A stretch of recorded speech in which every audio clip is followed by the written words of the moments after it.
300 বছর পূর্বের ঘটনা।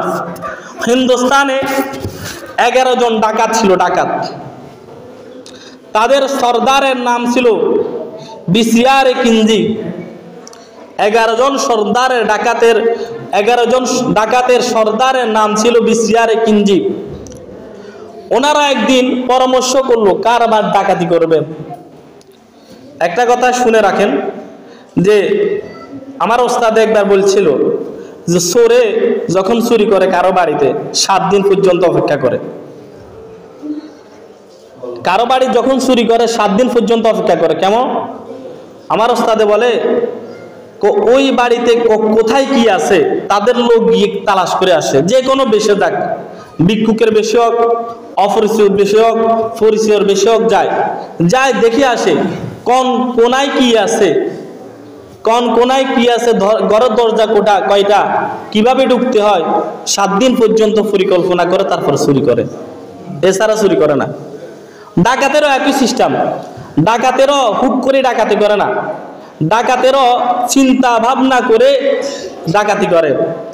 বলে বিসিয়ারে কিঞ্জিরা যখন পরামর্শ করলো কার বাড়ির ডাকাতি করবে, বিসিয়ারে কিঞ্জি লক্ষ্য করলেন গাছের উপরে একটা পাখি উড়ে উড়ে বারবার আসতেছে।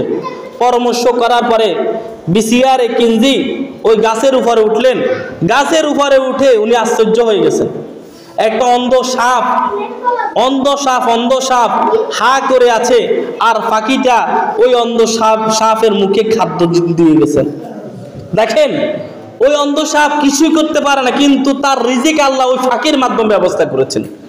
বিসিয়ারে কিঞ্জি বলেন, ও আমার সদস্যরা শুনো, আজ থেকে ডাকাতি ছেড়ে দিলাম, কারণ যে আল্লাহ একজন অন্ধ সাপের খাবার একটা ফাঁকির মাধ্যমে দিতে পারে, আমি বিসিয়ারে কিঞ্জির খাদ্য আল্লাহ পাক রব্বুল আলাম যে কোনো মূল্যে ব্যবস্থা করবেন।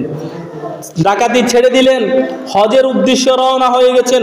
3 দিন পর্যন্ত হেঁটে একটা মসজিদে আশ্রয় গ্রহণ করলেন। খানা নাই, দানা নাই, কোনো কিছু নাই। তখন মসজিদের মধ্যে নামাজ যখন পড়ার পরে একজন মহিলা আসলো।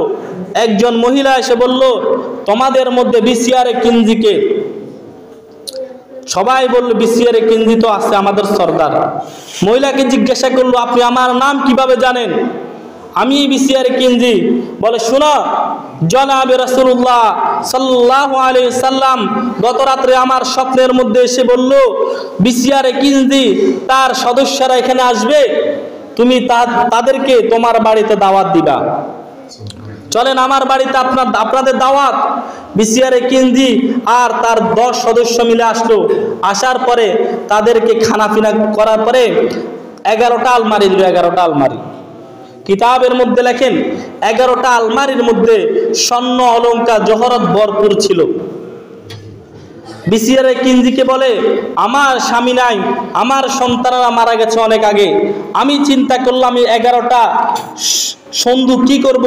রাসূল আকরাম সাল্লাল্লাহু আলাইহি সাল্লাম বলেন, বিসিয়ারে কিঞ্জিকে দিয়ে দাও, তার 11 জন সাথীকে দিয়ে দাও। বিসিয়ারে কিঞ্জি চিন্তা করলো, কি রে, ডাকাতি করিও তো এত সম্পত্তি পাই না। হঠাৎ করে 11টা আলমারি চলে আসলো। বিসিয়ারে কিঞ্জি ওযু করে নামাজ আদায় করে মুরাকাবা করলেন। মুরাকাবার মধ্যে রাসূল আকরাম সাল্লাল্লাহু আলাইহি সাল্লাম বিসিয়ারে কিঞ্জিকে বলে, বিসিয়ার, তুমি যেই সময় বলেছ ওই অন্ধ সাপকে যদি আল্লাহ ফাঁকির মাধ্যমে খাওয়াতে পারে, আমাকেও খাওয়াতে পারবে। ওই দিন থেকে ডাকাতি ছেড়ে দিয়েছ, খাটে দিলে তওবা করেছ, ভালো হয়ে যাওয়ার পরিকল্পনা করেছ। আমি ওই দিন থেকে কিয়ামত তোমার মৃত্যুর আগ পর্যন্ত যত ডাকাতি করতা তার থেকে আরো বেশি আমি তোমাকে ধন সম্পদ দান করেছি। এই জন্য ভাই, আল্লাহর ইবাদত করবেন, আল্লাহর সাথে